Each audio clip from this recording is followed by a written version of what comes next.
Listen, you've been lied to about ISO, f-stop, megapixel, color science, and even what cinematic actually means. Let's fix that today. Today we breaking down 25 misunderstood, misused, or straight up misleading camera facts that most creators believe and keep repeating. Sensor size myth, pointless settings, gear hype, and one feature that sounds pro but may be slowing down your entire workflow. Stick around because at the end you'll know exactly what matters and what's just a waste of time and money, all right?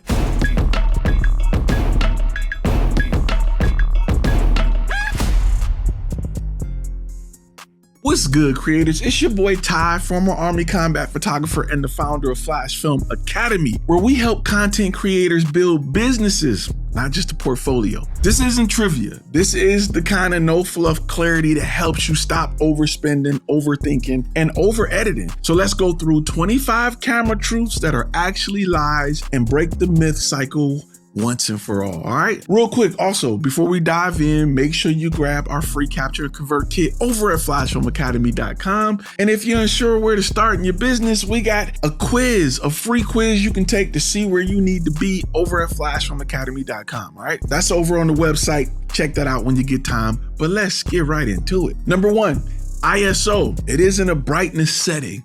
It's a sensitivity standard. What's the myth? What's the myth behind it? People think ISO make the image brighter, but ISO doesn't change how much light hit the sensor. It changes how the camera interprets that light. High ISO amplifies the signal digitally, which can introduce noise. If you rely on ISO for exposure instead of using proper lighting or aperture, you're risking quality for convenience. Number two, high frame rates reduce image quality through compression. When they're talking about high frame rates with RAW, we're talking about compressed high frame rates. High frame rates like 120 frames per second allow for slow motion, but often come at the cost of reduced resolution or increased compression. For example, some scenes in Hobbit were shot with 48 frames a second and received criticism for looking unnatural or too real. Use high frame rates when they serve a visual purpose, not as a default setting. Number three, S-Log, C-Log, V-Log won't help you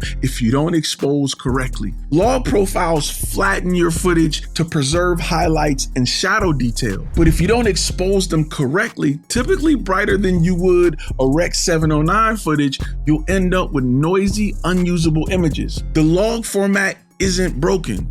Your exposure may be. So learn how to expose properly before you start messing with log. Number four, crop sensors can absolutely deliver professional results. APS-C and Super 35 sensors are widely used in professional work with great glass and lighting. They deliver amazing images. Your storytelling matters more than the sensor size. Stop believing that a full frame will get you better images.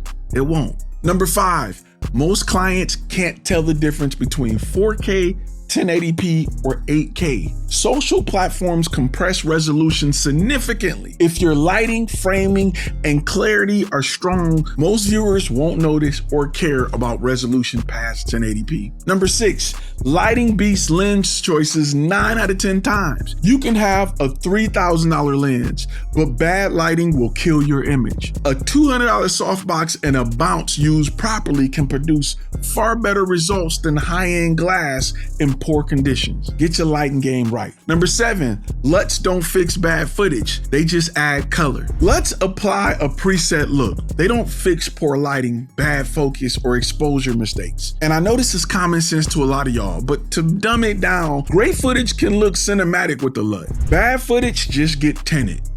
True story. Number eight, color science won't save poor lighting. I want to punch you again with this because this is very important. Every brand has its look, but no sensor can compensate for mixed color temperatures or blown out highlights. Master lighting first, then let the color science shine. Number nine, most modern cameras outperform your monitor's display ability. If your footage looks flat out dull, it may be your monitor, not your camera. Many consumer screens don't show full color range or contrast, especially in editing suites. That's why you got to get a professional monitor if you really want to do this for real. Number 10, cinematic isn't log. It's composition, lighting, and pacing. Shooting in log doesn't make your footage cinematic. That comes from how you light, frame, move the camera and tell the story. Very important that you understand that. A lot of people getting caught up on this YouTube thing. Great cinema has emotion, not just dynamic range. Huge difference. Number 11, ND filters are essential indoors and out. ND filters help maintain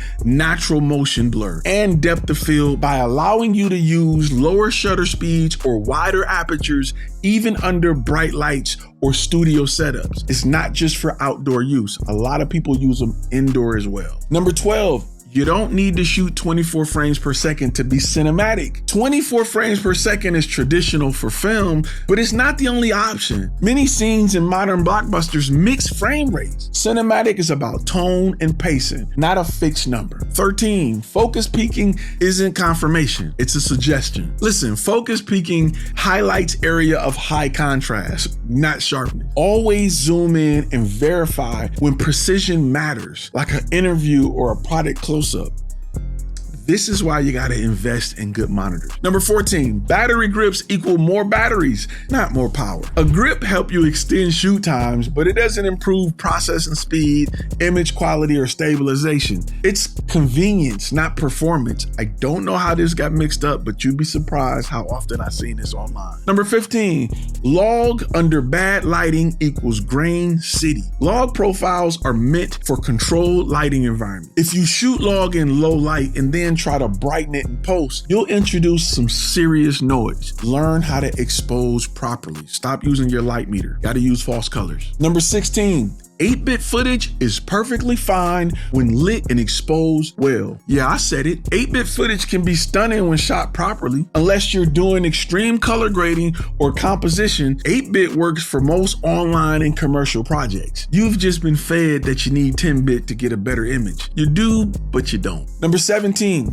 one softbox and a bounce can light a full interview when used correctly. You don't need a full grip truck to get cinematic lighting. Proper placement of a soft key and a reflective bounce can shape your subject beautifully with minimal gear. Learn how to light, people. Number 18, clients don't care about your specs. They care about results. Your clients want clean, effective content that meets their goals. They won't ask if it was shot in log or ProRes. They'll ask if it converts leads and tells their story. Don't get caught up in the specs, especially when you're talking or dealing with your client. 19, touched on this a little bit, but full frame isn't better. It's just a bigger sensor. Now, don't get me wrong. Full frame sensors offer some advantages in low light and shallow depth of field, but they also come with some bigger, heavier lenses and higher price tag. Now, let's keep it real. APS-C and micro four thirds cameras can be more efficient and just as effective for many types of professional work. Don't get caught up in the hype. Number 20, auto white balance is more accurate than you think. Modern cameras use an advanced algorithm that often outperforms manual settings in mixed lighting. Unless you're matching shots across multiple cameras, auto white balance can actually save time without sacrificing accuracy. I use them a lot, except when I'm using multiple cameras and I want to make sure the color is exactly the same. Number 21, your lens impacts image quality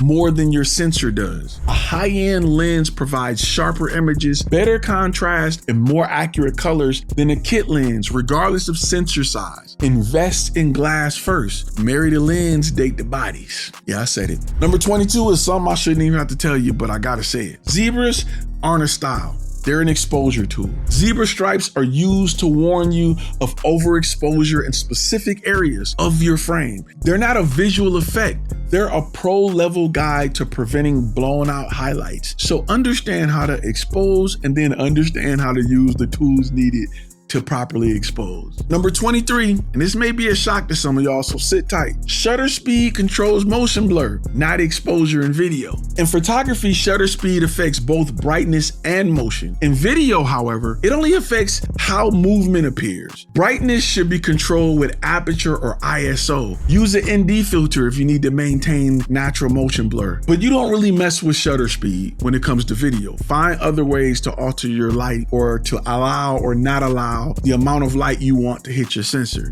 You want to keep a standard shutter speed if possible. 24, professional profiles require more post, not more quality. Listen, S-Log, V-Log, and C-Log don't magically improve your image quality. They give you flexibility, but only if you know how to color grade. Otherwise, standard profiles often produce better results straight out of the camera. I advise you to learn about how to expose and then dive into color grading. Number 25, last but not least, you don't need perfect gear. You need consistent gear. Chasing the latest and greatest camera bodies and lenses wastes money and time. The gear you know and trust will always deliver better results than unfamiliar tools with better specs. I knew a guy that filmed TV level stuff with a T2i for years, but guess what? That's the camera he was familiar with. That's the camera he wanted to rock with, and that's the camera that he knew how to get the best image out of. We would be like, dog, there's no way you got all this money and you showing up with a T2i. But let me tell you, bro had videos on BET and MTV with a T2i, no BS. And this was like recently, like all the money you got, bro,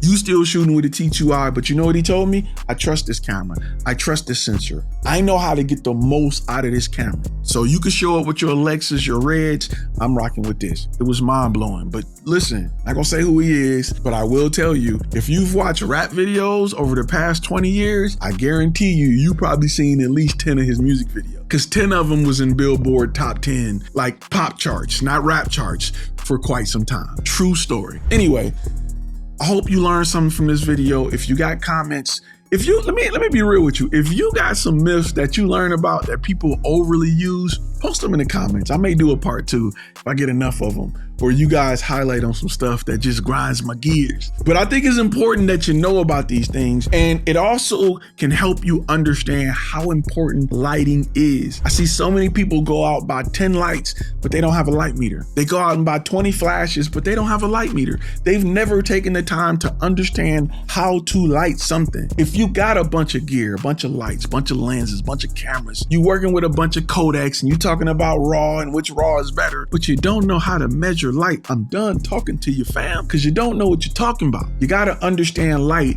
and know how to measure and apply light correctly for your sensor. It's different strokes for different folks. Don't get me wrong, the overall understanding of how to measure light is the same, but then you have to take that answer and you have to send it through the algorithm of the gear you're using. That's why I don't trust guys that got a new camera body every 6 months because something is new. I don't believe you, fam. I just don't. Because real cinematographers and those who get paid for what they do, people who are responsible for providing you with the best image that they can possibly provide, do it on gear that they are familiar with. That's why in the military, you practice on your weapon all day, every day. You don't practice on 50 different type of weapons. Your weapon. You need to know your weapon when you go into battle. And in the military, you can be blindfolded and take apart your weapon and put it back together. So if you're under any type of situation, you can fix your problem in the field and you're not there as a victim, because that's what you'll be in war without a weapon. So it's so important that you take the time to know and learn your weapon of choice. That's why I don't trust a lot of guys that got 10 different camera bodies, bruh. You either doing it because you want to review them for YouTube and compare them, but there's no way you're running a business with a Panasonic over here, a Sony over here, a Blackmagic over here, and you got them all pointed at the same person talking about some action. Why would you make your life harder? That doesn't make sense when the goal of business is to be efficient and effective. It just goes against it. The more you grow in business, the more you'll look at it and be like, well, this is stupid. It's just crazy. I'll just say that. Anyway, I'll see you guys in the next video. And remember, here at FlashFilm Academy, we're not here to help you build just a portfolio. We're here to help you build a business. See you all in the next video. Hey guys, this is Eli Button with Story to Record, and everything I've done for my business I've done since joining FlashFilm Academy. This group has really taught me to put education before entertainment, and I've really brought my business up from nothing into something in a couple of months. I wouldn't be wearing a branded polo, I wouldn't be wearing a branded lanyard with a staff tag I wouldn't be using the Rode Wireless Go or the Osmo Pocket to film this on if I didn't join this group, get these tips and tricks from experienced people. The Facebook group is loaded with creatives who are more than willing to support, and I've just gained so much: friendships, business opportunities. I've gotten free gigs, I've gotten contracts signed, I've gotten people across the nation wanting my services, and I have people all over the world asking to join my brand and help me build my company. And none of that would happen if it weren't for FlashFilm and Ty. So check out those live Q&As. I've learned so much. Everybody's so supportive, so helpful, and I wouldn't be where I am right now if it weren't for FlashFilm Academy, if it weren't for Ty, if it weren't for the rest of the people in this amazing group. So come check it out, and we're happy to have you.